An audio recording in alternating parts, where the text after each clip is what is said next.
You ever have one of those days where a certified envelope just slams down on your kitchen table and the sound alone tells you your whole life's about to change? Yeah, that was my Thursday. Inside, $47,312, fresh from Pinnacle Property Management. 6 months ago, their lawyer called me a frivolous litigant, right to my face, like I was a fly they could flick away. Fast forward to now, and they just coughed up more than their CEO's Porsche payment just to erase me from existence. The memo line on that check: settlement, unlawful targeting, and federal fraud. I'm not ashamed to say I framed a photo of that check right there on my wall. Karen Mitchell, compliance director, crafted a scam so perfect she nearly made a masterpiece, almost. You want to know how folks like Karen operate? Here's their system. Find seniors living alone, flood them with fake violations, bring in the cops, evict them, force a fire sale on the deed, flip the land to developers for triple the price. Clockwork. Heartless, smooth, until she ran into the wrong family. See, I just bought back my 82-year-old grandpa's old, abandoned acre. The very one he picked up in 1962, the same patch he once swore would always be ours. So one morning, Grandpa calls me, trembling. Some lady says she owns my house. Karen must have smelled fresh blood. Well, she didn't know. I'm a civil engineer, the guy who writes the county surveys. She had no clue my great-grandfather buried a little wartime clause back in 1942 that was about to turn her scheme into a federal felony. But before I drop that bombshell, let me paint you a picture of what I was fighting for. Gravel crunching under my boots, that acre looked like a battle zone, and not the good kind. The old 1943 farmhouse sagged in the middle, porch collapsed, blackberry vines swallowing up everything my great-grandfather built with his Army discharge pay. But you could tell the bones were good, hand-cut stone foundation, oak frame, the kind of build they quit making when things got too expensive and too sturdy. I bought it 6 months ago, after Grandpa's medical bills started stacking up and the walls of his life began closing in. 82, on Social Security, watching his legacy fall apart one splinter at a time. Diabetes, heart issues, and American healthcare are a hell of a combo. When I offered to fix up the place, make it his forever home, the old man actually cried. "Marcus," he said, squeezing my hand with those callous carpenter fingers, "your great-grandpa, Samuel, paid cash for this acre in 1942. $200 and a hope for something permanent." I got obsessed with that deed. Old fountain pen ink, notarized 3 days before Pearl Harbor, filed while the world caught fire. Most of it was boilerplate, but tucked in there was this oddball paragraph about subsurface mineral extraction rights in perpetuity, including easement access for mining operations as warranted by Geological Survey. Weird for suburban Virginia, but hey, 1942 was weird. Smart buyers knew the war could bring the government to your doorstep for steel or aluminum, so they made sure those rights were locked tight. I spent 6 months mapping out the restoration. New foundation piers, full roof, got the knob and tube wiring that's more antique than code, turn it into a cozy retirement spot without erasing the 1940 soul. Real American dream stuff, until Karen showed up. Knock on the door, Karen Mitchell. Compliance Director, Lakewood Hills Homeowners Association. Designer blazer worth more than my monthly mortgage. Smile sharp enough to cut steel, cold eyes, tablet loaded with digital ammo. She found me out back measuring lumber, prowling around like a bureaucratic vampire. "Good morning. I'm here about your property compliance violations." I looked around. There's nothing but woods for 2 football fields in any direction. No neighbors. No mailboxes. No sidewalks. "What HOA?" I asked. "The land predates subdivisions by decades." Her smile tightened. She taps her tablet, says, "All properties within Lakewood Hills Development Zone fall under HOA jurisdiction as of January 2019. You'll need permits for any modifications." She handed me a folder thick as a phone book. Initial compliance assessment. 72 hours to address these violations or face escalated enforcement. 63 violations. Everything from unpermitted structures built before permits existed to aesthetic noncompliance because, apparently, 1940s farmhouses are an eyesore. My favorite? Fire hazard, because cedar shingles aren't up to code. Never mind they'd survived 70 winters. Foundation irregularities, because hand-cut stone doesn't match the precision of modern machines. The fines? 18 grand. More than my whole restoration budget. I tell her, ma'am, these buildings are older than your HOA. Karen, dead serious, says, grandfathering expired with ownership change. New owners must comply within statutory time frames or face liens. Foreclosure, even criminal trespass. She points at my lumber pile. Unauthorized construction materials. Violation 64. It was like demanding the Wright brothers retrofit their plane with a glass cockpit. I ask about appeals. She says the board reviews monthly. Next one's 4 months away. Grandpa can't wait 4 months in some dingy apartment while lawyers push paper. Karen climbs in her white BMW, hands me a business card. Marshall Development Group. They handle quick sales. Very discreet. The BMW purrs off, leaving me and my phone book of violations. The game was clear. Push us out, flip the land. 3 days later, 6:47 a.m., my phone blows up. Grandpa's panicked. Marcus, the cops are here. They say I'm trespassing.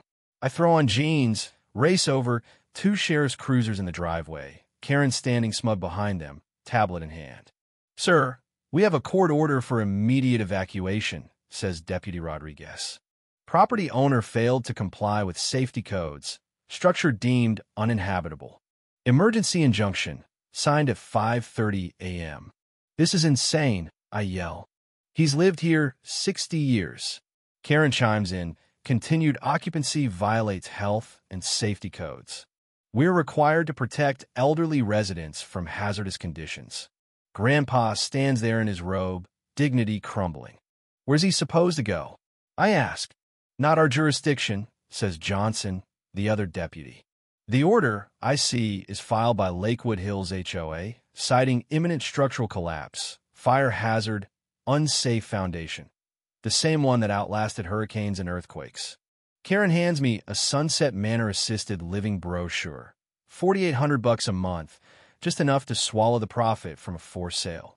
Marshall Development has expressed interest in purchasing the property as is, she says, resolving all compliance issues immediately. It was a shakedown, plain and simple. Grandpa's not going anywhere, I snap. Not until my attorney reviews this. We can arrest him for trespassing if he refuses to leave, says Johnson.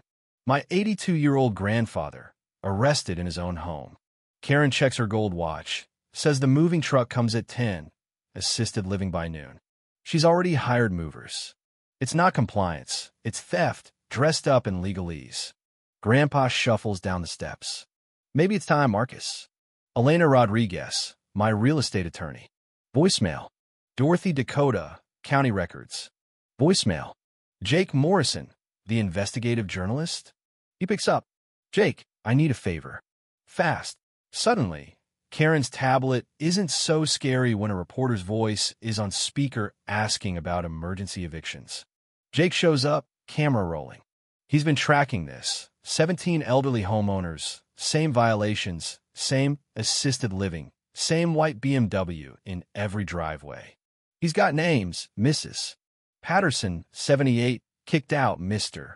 Kim, 81, displaced, Mrs. Washington, 75, gone for plumbing. Karen sees the camera, retreats to her car. Rodriguez, off the record, tells me this emergency order was rushed. Usually takes days, this was 6 hours. Dorothy rolls in, county clerk legend, dumps property records on her car hood. Marcus, these HOA boundaries were drawn in 2019. Look, they target 17 old properties, all elderly occupied, all pre-subdivision. They invented jurisdiction to target seniors. She grins. Marshall Development file for luxury townhome permits the same week. She hands me the folder. Your great-grandfather's deed included mineral rights surveys, hand-drawn, notarized, bulletproof. Dorothy traces the lines, subsurface rights, 40 feet below grade, covering the acre and a bit. Any structure here needs your permission. Mineral rights trump surface rules in Virginia. Always have. Karen overhears, goes white as a ghost. I speed dial Elena again. This time she picks up. Emergency injunction, property easement enforcement. How fast can you be at the courthouse? 20 minutes. Deputies watch Karen squirm as the legal ground crumbles. Elena files, restraining order against any work touching my mineral rights. Karen's on the phone, panicking. Mr. Wellington, perhaps we can negotiate. No need. My land, my subsurface, my rules. Text from Elena. Hearing scheduled for 2. Karen, you want to call your lawyer? We're going to court. She bails in her BMW, rubber squealing, deputies grinning. Grandpa, dazed, asks what just happened. Great-grandpa Samuel bought us a bulletproof insurance policy in 1942. Time to cash it in. Karen thought she was cornering an old man with no options. Turns out she trapped a civil engineer with mineral rights, media attention, and 80 years of precedent. The emergency hearing is tense. Judge Patricia, same one who signed the evacuation, looks more uncomfortable by the minute as Elena drops our mineral rights on the table. Karen's lawyer keeps objecting. Judge finally snaps. Counselor, mineral rights are not historical curiosities. The injunction comes down. No HOA action affecting subsurface property. No evictions without consulting the easement holder. Karen sits there, watching her scam dissolve. Grandpa can finally go home. Victory's sweet, but the war isn't over. Next morning, Grandpa calls. Marcus, they cut my power and water, said it's for inspections. Utility trucks block the drive. Emergency disconnect orders, the crew boss says hands tied. Elena says it's probably illegal, but hard to prove. Inspectors show up all afternoon. Health, building, fire, you name it. Anonymous complaints, all requiring immediate access. By nightfall, 127 violations, 35 grand in fines, 50 grand in required engineering work. Karen calls, fake suite, 60,000 cash for the property. All citations wiped. I counter, those are surface violations. Mineral rights are untouched. She's stumped. I say I'm filing for geological survey permits tomorrow. Federal mining law demands utility access for surveys, brings in federal oversight. Suddenly Karen's flustered. You can't be serious. Dead serious. See you at the hearing. Then comes the nuclear escalation. Demolition crew rolls in at dawn. Bulldozers start flattening out buildings. Foreman waves papers. Emergency demolition, signed by Judge Hendricks. But I spot the flaw. The cited statute only applies to post-1960 houses in city limits. Ours is 1943, unincorporated.